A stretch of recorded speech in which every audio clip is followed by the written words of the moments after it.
dengarnya samar-samar. Bang Aldi, karya. Karena tiba-tiba anak saya, Yes Bang Aldi, Frankie.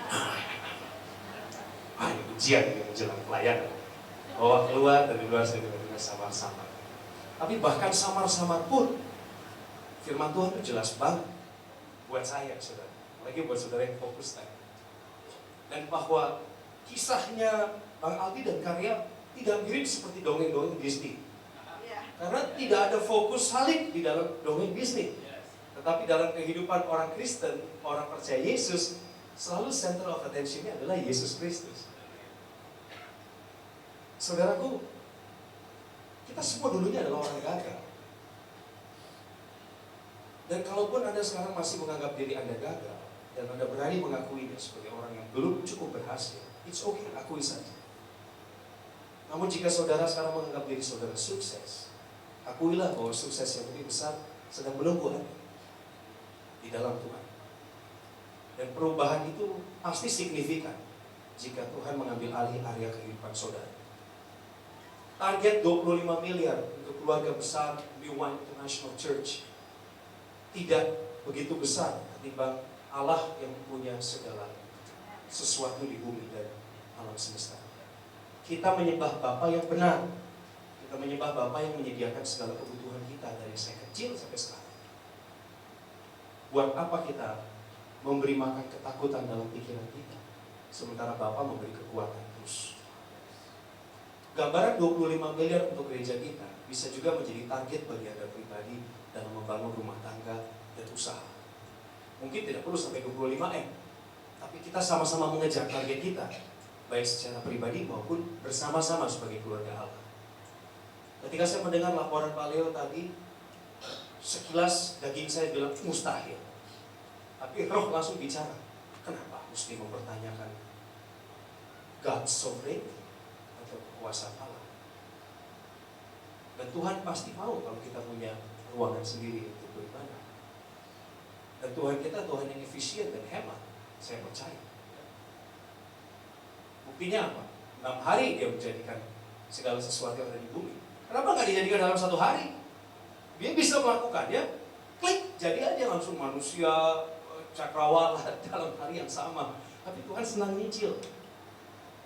Untuk memberikan kesempatan kepada kita juga belajar bahwa segala sesuatu bisa dilakukan satu persatu, nggak semuanya dalam 1 hari. So let's work together hand in hand untuk menolong apa yang menjadi beban bagi gembala, apa yang menjadi beban bagi gereja, jadikan itu beban juga buat kita. Nah, saya percaya saudaraku bahwa pagi hari ini banyak orang yang diberkati di ruangan ini dan siap untuk memberkati pekerjaan Tuhan. Saya dulu nggak punya konsep itu, karena pertama kali saya ke Jakarta tahun 2002, saya nggak bawa rekening, saya nggak bawa baju-baju mahal, nggak punya saudara. Saya bawa tekad untuk bekerja di Jakarta, dan pekerjaan yang saya lakoni ketika itu bukan pekerjaan idaman saya. Saya bekerja sebagai wartawan. Kenapa saya ambil pekerjaan sebagai jurnalis? Karena hanya itu yang diberikan oleh Tuhan saat itu. Karena waktu saya ngelamar ke stasiun televisi, saya keterimanya di bagian news sebagai jurnalis. Saya ambil. Gaji saya 1,6 juta tahun 2002. 500.000 sudah pasti saya sumbang, bukan sumbang ya, mohon maaf, kata-kata saya salah. Saya berikan kepada ibu saya. Karena ayah saya tidak bekerja selama lebih dari 20 tahun. Tidak punya pekerjaan tetap. Beliau pernah jadi mandor, pernah jadi supir, pernah menjadi kepala keamanan di Hotel Bintang 3. Tidak ada gaji yang tetap. Saya punya 2 adik perempuan yang masih sekolah. Saya transfer 500.000 saudara ke mereka. Dan saya ingat 3 bulan pertama ketika saya bekerja tahun 2002, saya harus mencicil handphone pertama saya pakai kartu kredit tante saya. Jadi sebulan saya bayar ke beliau 350.000. Berapa biaya hidup saya kan? 500 tambah 350.000, sudah 850.000 saudara. Saya dapat kos-kosan di Pondok Kelapa ukuran 2,5 kali 3 per bulannya 350.000 rupiah. Sudah berapa? Bantu saya nggak terlalu pandai matematika, tapi saya banyak mempekerjakan akuntan di sekolah dan apa? 1,2 juta, makasih. Gaji saya berapa tadi? 1,6. Ini kesaksian benar, saudara. Seperti tadi yang Bang Aldi dan Karya sampaikan, nggak boleh bohong kalau di mimbar. Di tempat lain juga nggak boleh sih. 1,2 juta, sisa 400 ribu. 160 ribu rupiah.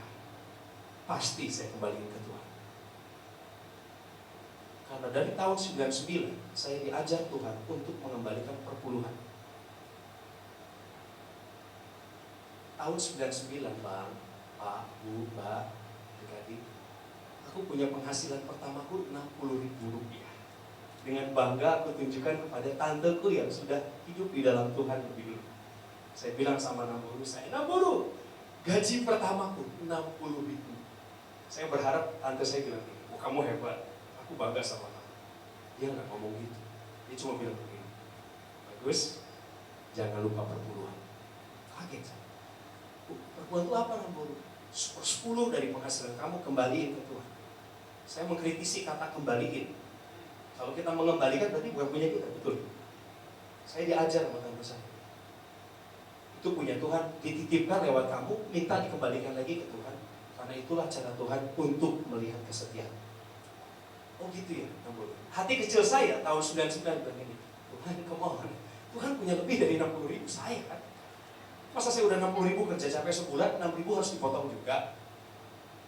Belum saya selesai mengkritisi perpuluhan, tante saya menantang saya lebih radikal lagi. Dia bilang begini, kasih buah sulung dong. Buah sulung itu apa?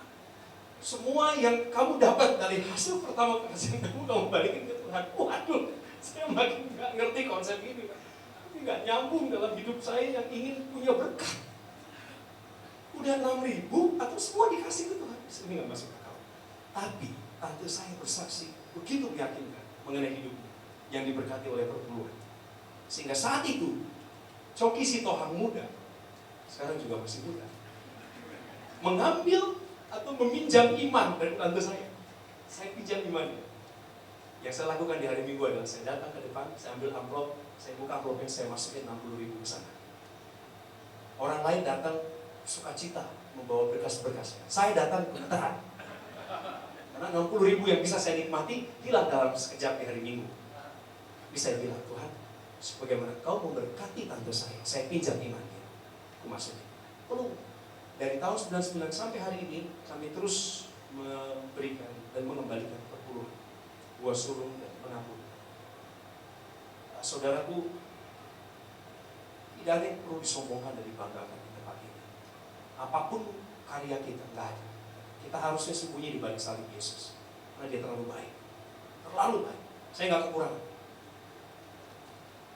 Dulu kami keluarga kontraktor. Mana-mana kontrak. Mama papa saya nggak pernah punya rumah sendiri. Hari ini mama saya tinggal di rumah sendiri. Kami tinggal di rumah sendiri. Itu karena Tuhan. Ketaatan dalam perpuluhan itu satu hal. Ketaatan dalam hal yang lain tetap harus ada jalan. Saya mau bicara kepada Anda, bagaimana memaksimalkan potensi Anda pada pagi hari ini. Lewat usaha, usaha saudara, wira swasta, karyawan, status Anda, apapun. Tuhan tidak terlalu peduli terhadap status Anda dan kenyamanan saudara. Tapi dia ingin pakai saudara di area di mana saudara paling maksimal di sana. So, I would like to share with you ini firman Tuhan yang Tuhan sampaikan ke kami sudah beberapa waktu yang lalu. Saya berdoa, Tuhan apakah ini harus saya sampaikan di gereja saya? Karena gereja lain sudah dapat, gereja saya belum dapat. Silakan, saudara. Saya akan mulai dengan satu ayat yang menguatkan kita. Di Ulangan 8 ayat 18. Ini janji Tuhan buat saudara yang sedang berjalan menuju kepada keberhasilan. Tetapi haruslah engkau ingat kepada Tuhan Allahmu, sebab dialah yang memberikan kepadamu kekuatan untuk memperoleh kekayaan dengan maksud meneguhkan perjanjian yang diikrarkannya dengan sumpah kepada nenek moyangmu seperti sekarang ini. Ayatnya jangan dihapus. Saudara, satu-satunya syarat Tuhan ingin memberkati Anda selain daripada kasih-Nya yang adalah fondasi dan dasar, itu karena Tuhan ingat terhadap janjinya. Dan dia selalu ingin meneguhkan, memperbaharui janjinya jika Anda menganggap diri Anda adalah keturunan Abraham. Tuhan tidak akan berubah. Dan dia tidak akan pernah ingkar janji. Sekali dia bilang sama Abraham bahwa keturunanmu akan sebanyak pasir di pantai dan bintang-bintang di langit, itu akan terjadi. Dan memang terjadi saat ini. Siapa yang bisa menghitung jumlah manusia? Hanya kira-kira saja. Jadi kalau Anda dibawa Tuhan naik dan diangkat Tuhan dalam segala aspek hidup, itu karena Tuhan ingin meneguhkan perjanjiannya di masa purbakala. Karena Dia ingat dengan perjanjiannya. Dan kita semua adalah umat Tuhan, keturunan Abraham. Konsep saya berbisnis di tahun 2005, ketika saya mulai berwirausaha dengan modal 1 juta. Saya nekat keluar dari kantor saya. Saya nggak mau terikat sebagai karyawan, tapi ingin berubah menjadi seorang wirausahawan. Berbeda dengan konsep saya berbisnis dalam beberapa tahun ini. Beberapa tahun terakhir ini yang Tuhan ajar adalah di Lukas 5 ayat 1-11. Kita baca bersama-sama. Lukas 5 ayat 1-11. Dan saya senang kalau saudara bisa berbaca-bacaan sama saya. Saling sahut-sahutan. Saya satu, Anda dua, dan seterusnya. Kita baca. Inilah yang menjadi dasar daripada iman saya, berusaha. Dan saya ingin bagikan kepada saudara, harusnya itu juga menjadi iman kita bersama. Saya duluan. Pada suatu kali, Yesus berdiri di pantai Danau Genesaret. Sedang orang banyak mengerumuni Dia, hendak mendengarkan firman Allah.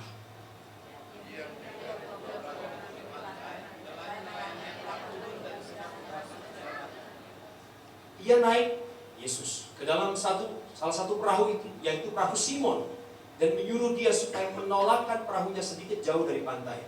Lalu Yesus duduk dan mengajar orang banyak dari atas perahu.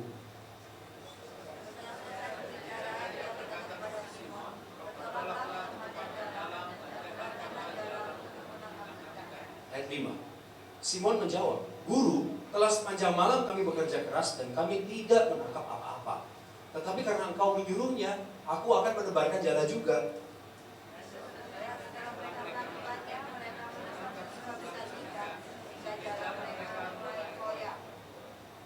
Lalu mereka memberi isyarat kepada teman-teman di perahu yang lain supaya mereka datang bantunya.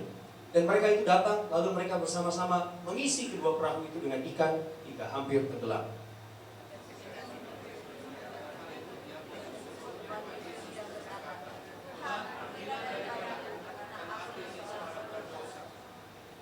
Sebab dia dan semua orang yang bersama-sama dengan dia takjub oleh karena banyaknya ikan yang mereka tangkap.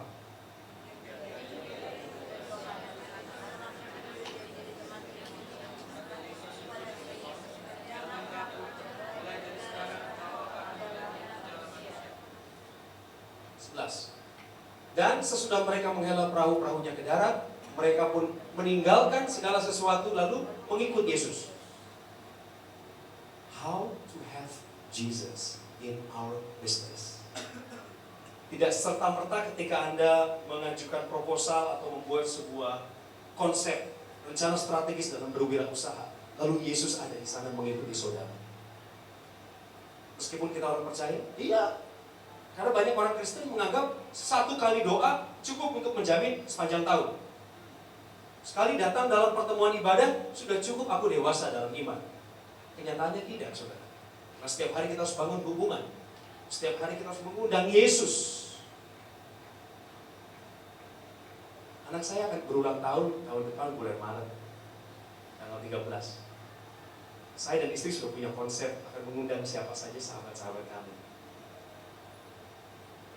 Kalau undangan saya kepada Sekretariat Militer Presiden RI diterima, maka Presiden Republik Indonesia Joko Widodo akan hadir. Bukankah itu istimewa? Kenyataannya saya mengundang beliau. Tapi kalau saya ngundang beliau datang, istimewa nggak saudara? Anak gue 5 tahun yang datang RI 1 coy, pakai pas pampres. Izin Bapak, anak saya. Selamat ya, pikirannya. Dia ninggalin tempat. Berkesan seumur hidup. Presiden. Di antara ratusan juta anak lain, kenapa anak saya yang dipilih?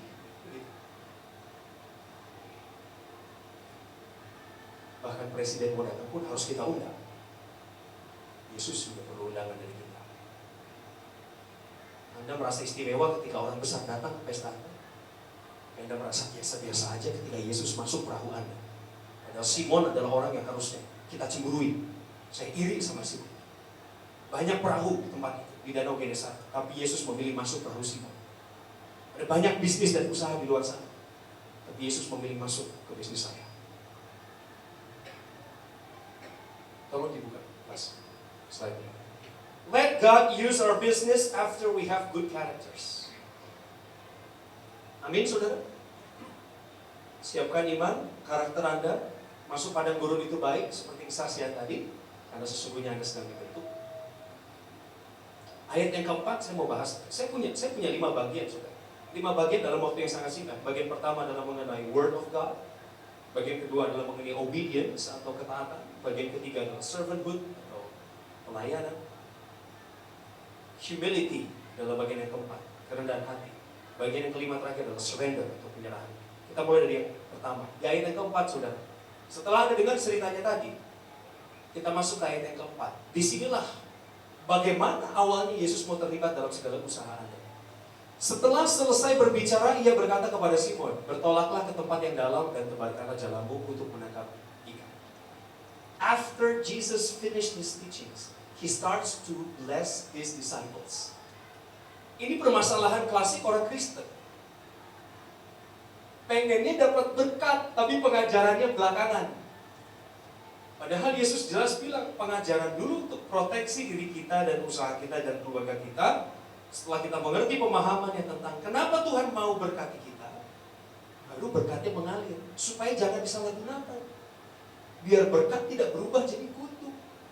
Ayat yang berikutnya saya akan bahas.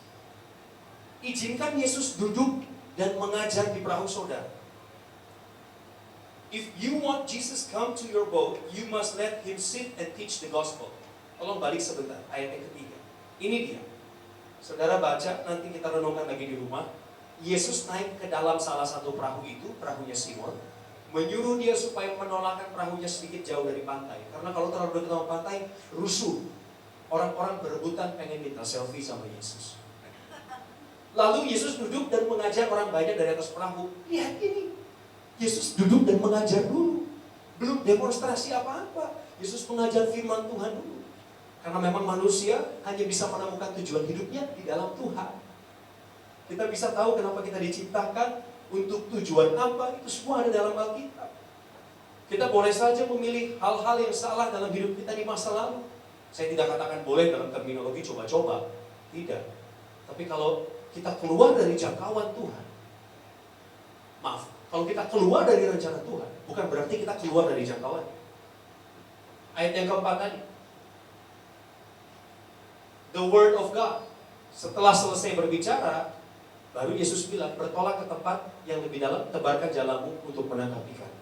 Saudara harus ingat ini. Setelah Yesus selesai mengajar, dia mulai memberkati murid-muridnya. Ayat yang kelima dan keenam. Setelah word of God, firman Tuhan yang harus Anda terima dulu dalam bisnis Anda dalami, renungkan. Yang kedua berikutnya adalah ayat 6 dan 5 dan 6 sebenarnya. Dan setelah mereka melakukannya, mereka menangkap sejumlah besar ikan sehingga jala mereka mulai koyak. Boleh bantu saya bukakan yang ayat yang kelima? Atau saya bacakan dari sini saja ayat yang kelima. Simon menjawab begini, saudara. Guru, telah sepanjang malam kami bekerja keras. Kami tidak menangkap apa-apa. Tetapi karena kau menyuruhnya, aku akan menebarkan jala juga. Simon bukan nelayan amatir. Simon adalah nelayan hebat. Tapi kalau dia hidup di zaman sekarang di Indonesia, dia akan kesulitan menangkap ikan sebab peraturan Menteri Susi yang begitu ketat tentang illegal fishing. Tapi saya jamin sama saudara, Simon bukan anak kemarin. Dia sudah tahu pengalamannya kalau mau berangkat menjala ikan itu jam berapa. Kira-kira bakal seperti apa anginnya, dia udah tahu. Makanya dia coba argumen kepada Tuhan, seolah-olah Tuhan Yesus nggak tahu apa-apa. Tuhan, guru, bahasanya gini, guru, saya sepanjang malam udah di sana, tapi nggak ada apa-apa guru. Tapi ya buat menyenangkan guru, oke deh, aku sana lagi. Ada ketaatan di sana, saudara. Dia tahu apa yang dia lakukan, tapi ketaatan mengalahkan segalanya. Dan ketaatan mendatangkan berkat. Don't let the blessing of God become curses because your heart is not right. Ayat yang ke-6. Setelah mereka melakukannya, mereka menangkap sejumlah besar ikan, sehingga jala mereka mulai koyak. Pernahkah saudara meminta sedikit dan kecil saja kepada Tuhan, Tuhan beri. 1 Korintus 2 ayat 9. Apa yang tidak pernah dilihat oleh mata, tidak pernah didengar oleh telinga, tidak pernah timbul dalam pikiran manusia, itu yang Allah sediakan. Lebih dari yang kita perlu. Pernahkah? Saya pernah. Obedience adalah yang kedua. Mari kita geser ke ayat yang ke-7. Dalam Lukas 5 ayat 1-11. Ayat yang ke-7. Lalu mereka memberi isyarat. Ingat tadi saudara, tiba-tiba jalannya mulai koyak. Ikannya hampir lepas. "Oi, sini, bantu saya, bantu." Teman-temannya dipanggilin dari segala penjuru. Dan teman-temannya datang, sigap, ada yang nyebur langsung ada yang menarik sampannya langsung mendekat ke perahunya Simon. Lalu mereka bersama-sama, kolektif, kerja bareng, pelayanan bareng, mengisi kedua perahu itu dengan ikan hingga hampir tenggelam.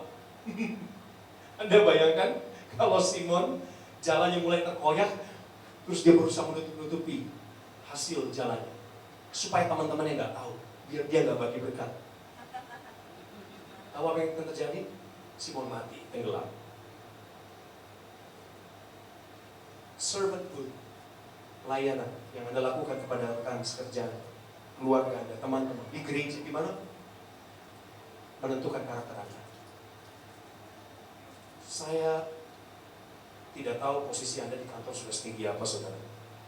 But when it comes to the ministry, you have to have a heart like Jesus. Servanthood of leadership. Selalu ada kepemimpinan di balik kata melayani. Apa poin nomor 7 ini? Ayat yang ke-7 ini yang saya mau bagi kepada saudara. Share the blessings to others. Your blessing, if you don't share it, it will sink your boat. Saudara harus bagi berkat pada orang lain. Karena berkat Tuhan itu terlalu banyak. Kalau Anda tidak bagi, Anda akan tenggelam. Simon punya reaksi yang benar tentang hal ini. Dia peduli terhadap lingkungannya. Dia mengasihi teman-temannya. Saya nggak bicara soal uang, saudara. Karena uang itu hanya bagian yang paling kecil dari berkat yang Tuhan berikan. Berkat terbesar dalam hidup kita yang patut kita bagi pada orang lain adalah waktu kita. To listen to people. To listen to our wife, to our spouse, to our children. Saya bagi berkat sama Abigail, anak saya yang umurnya 4 tahun setengah ini setiap hari. Setiap kali dia pulang sekolah, jika saya lagi ada di rumah, saya harus dengarkan dia bercerita dulu. Karena saya nggak mau suatu saat dia menganggap kasih itu bisa ditemukan di luar rumah. Saya mau ajarin dia, kasih hanya kau temukan di dalam Tuhan dan di dalam rumah ini. So kau nggak perlu kasih di luar sana. The blessing of God can be dangerous if your heart is not ready. Berkat Tuhan itu bisa bahaya loh, saudara, kalau hati Anda tidak siap. Jadi tolong siapkan hati saudara. Bagian yang ketiga kita sudah selesai. The servanthood atau pelayanan. Saya bersyukur melihat banyak pelayan Tuhan di tempat ini. Bapak-bapak yang sudah saya kenal paling tidak 7 tahun terakhir sejak gereja kita di ITBK. Dan bapak-bapak setia melayani, juga ibu-ibu. Anda punya posisi yang penting di kantor Anda, di rumah tangga Anda. Tapi ketika masuk ke pelayanan, tidak ada perbedaan. Saya mendorong saudara-saudara untuk tetap tekun, setia, dan meningkatkan kemampuan melayani Anda. Upgrade your skill. Jangan hanya puas seperti sekarang dalam melayani jemaat kita, dalam melakukan bagian kita, kesetiaan kita yang pertama dulu. We need to take care of ourselves, bapak-bapak, ibu-ibu. Kalau Anda bicara perpuluhan, Anda harus melakukannya duluan. Kalau Anda bicara mengenai persembahan, Anda lah duluan ya, memberikan persembahan. Persembahan terbaik Anda, pelayanan, uang Anda. Semua orang harus berlomba-lomba untuk memberi yang terbaik duluan ketimbang orang lain. Sehingga ada semacam kompetisi yang sehat di keluarga kita. Saya percaya kita semua bisa.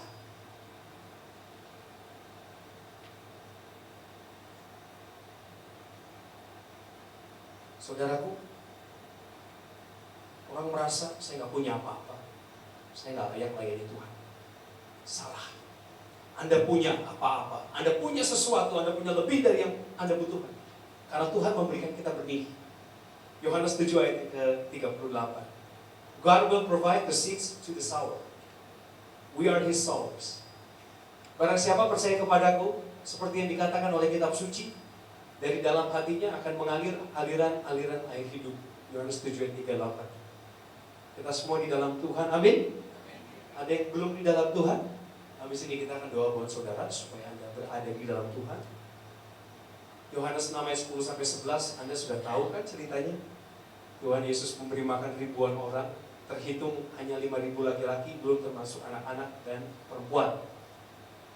Tapi kenapa anak itu datang bawa makanan yang terbatas? Kenapa harus di tangan manusia 5 roti dan 2 ikan itu? Kenapa nggak Yesus langsung tuju ke tanah, jadilah roti, jadilah Burger King? Kenapa nggak begitu? Kenapa harus ada orang yang menyerahkan? Dan kenapa Tuhan menerima dari kita roti dan ikan itu, lalu Dia mengangkatnya dan memberkatinya? Karena memang kita ini mitra-Nya Allah, dan Tuhan senang untuk menciptakan mujizat. Ada kerjasama yang ciamik di antara kita dengan Pencipta. Saudara cuma perlu bawa roti dan ikan aja. Nanti roti ikannya akan diberkati. Jadi papeda. Jadi apapun yang dibutuhkan oleh masyarakat. Kita pernah mendengar kalimat ini. Give a man a fish, feed him for a day. Anda memberi dia makan ikan, Anda memberi dia makan untuk sehari. Teach him how to fish, feed him for a lifetime. Mengajari dia untuk menangkap ikan, Anda akan memberi dia makan seumur hidup. Own the fish farm, you bless the community. Atau you feed the community. Ada di slide berikutnya, tolong dibukakan. Dalam bahasa Indonesia, seperti yang tadi saya ungkapkan, we are to be distributors of God's provision, prosperity, and blessings. Ini takdir kita, saudara. Kita akan menjadi distributornya Tuhan nomor 1. Dalam hal ketetapan beliau, hukum-hukumnya, perlengkapan kebutuhan, dan juga berkat-berkat. Saya berdoa saudara semua akan memiliki peternakan ikan. Seperti yang kita tulis. Silakan diartikan sendiri peternakan seperti apa yang saya maksud bagi Anda pribadi. Maksudnya supaya Anda bisa memberi makan komunitas gitu loh. Banyak orang akan bergantung hidup sama saudara, dan saudara terus dinamis dalam hidup. Sedikit lagi saya selesai. Ayat yang ke-8 dan ayat yang ke-9. Tolong dibukakan. Ketika Simon Petrus melihat hal itu, maksudnya mujizat tadi saudara, tersungkur dia di depan Yesus dan berkata, Tuhan, pergilah daripadaku, karena aku ini seorang berdosa. Sebab ia dan semua orang yang bersama-sama dengan dia takjub oleh karena banyaknya ikan yang mereka tangkap. Kesimpulannya adalah ketika Tuhan memberkati saudara, janganlah hati saudara menjadi bangga, tetapi milikilah kerendahan hati. Simon memiliki reaksi yang paling tepat bagi seseorang yang mendapatkan mujizat secara instan untuk memberkati kehidupan yang ke depan. Simon seperti menang lotre. Dia gak kerja begitu keras seperti semalam sebelumnya. Dia hanya mengikuti kata Tuhan dan taat. Dia tolakan perahunya sebentar, jala ikan sebentar saja, ikannya kumpul. Ini seperti kita dapat proyek yang goalnya dalam waktu yang singkat. Tapi kebanyakan dari kita lupa. Tuhan ikut bekerja di dalamnya. Lalu kita dengan bangga, sombong.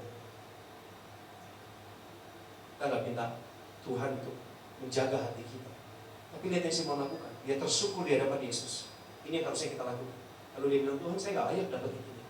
Saya ini orang berdosa. Reaksi yang paling benar yang harus kita pelajari dari murid Yesus yang satu ini.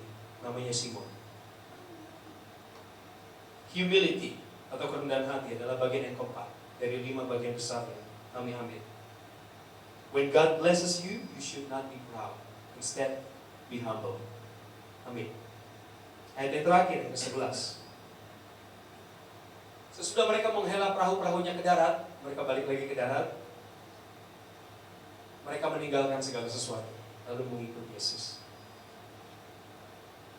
Izinkan Tuhan mengambil alih kehidupan Anda, seluruhnya, keluarga, bisnis, dan lain sebagainya. Tolak yang lain kecuali Yesus. Terima Yesus sekali lagi dalam hidup saudara. Saya tidak bilang semuanya jadi pendeta, yuk kita sekolah Alkitab, tinggalkan bisnis dan usaha kita. Jadilah seperti Matius. Yesus datang di depan mejanya, ikut saya. Lalu Matius sudah pakai resign dulu, mengajukan dulu ke bagian HRD, Saya mau resign Pak, ikut Yesus, enggak, langsung dia pergi. Bukan seperti itu juga yang Tuhan ajarkan secara instan kepada kita. Jika Tuhan memanggil saudara untuk menjadi pelayannya, mintakan lagi kepada dia hikmat. Bagaimana Anda harus melayani orang lain. Karena kita semua bisa tajam di bidang kita dan tetap melayani Tuhan. Don't stop from your work, from your office. Jangan tutup perusahaan saudara, jangan. Jadiin konfirmasi. Meskipun masih merugi, jangan tutup dulu karena Anda sudah memberi makan komunitas. Saya sedang bergumul beberapa waktu terakhir ini sudah dengan bisnis dan usaha kami. Saya nggak usah malu cerita ini sama saudara. Bahwa dolar kita, nauzubillah min dzalik. Kita udah nyanyi mujizat itu nyata, tetap aja 14.000. Masalahnya equipmentnya itu loh saudara. Kita kalau mau buka toko roti yang baru itu kan pesen lagi mesin yang baru. Dengan kurs rupiah 14.000 itu udah naiknya 60% saudara. Pusing kepalanya. Beberapa partner saya bilang, udah kita tutup aja, saya nyerah. Saya bilang kita jangan tutup, kita harus maju. Kenapa? Karena Tuhan sudah pimpin kita 5 tahun, saya bilang. Masa Tuhan pimpin kita 5 tahun buka toko roti hanya untuk gulung tikar? Enggak. We need to think more, surrender more. Jadi saya nggak pasif. Ya nggak hanya diem aja, Tuhan aku tunggu mujizat, engkau pasti tolong, tapi gue nggak ngapain. Nggak mungkin lah, kita kerja saudara. Kerja, usahakan sesuatu, buat waktu terbaik sama mereka, dengarkan lebih banyak, beraksi lebih banyak daripada bicara mulai sekarang. Banyak hal yang Tuhan berikan dan Tuhan izinkan, ini padang gurun buat saya, it's okay. Sekalipun di padang gurun, Tuhan bisa ubah itu batu jadi sumber air kok.